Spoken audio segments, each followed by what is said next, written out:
Mayroon akong i-share sa inyo guys, na-realize ko lang to lately, 2026 na magbago na tayo ng mindset. Ito na ang magiging New Year's resolution ko. Mindset. Alam mo yung dati kasi, worried ako palagi kasi nga, nasa trauma tayo na broken family. Dati, worried na worried ako, I want to save this marriage. Gusto ko talaga itong ipaglaban. Yung hanggang sa higpit na ako, yung lagi akong nagwo-worry kung anong ginagawa niya, lagi akong nag-aalala kung saan siya pupunta.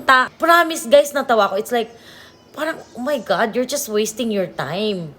Bakit you don't change your thought? Why not focusing on yourself? Yung time na busy siya, wag mo na, pabayaan mo siya. Instead of wasting my time thinking what he's doing. Nung nag-change ako ng mindset, so mga nanay, gayahin nyo ako. Kung gusto nilang may gagawin sila sa sarili nila, pabayaan nyo. Pabayaan nyo lang.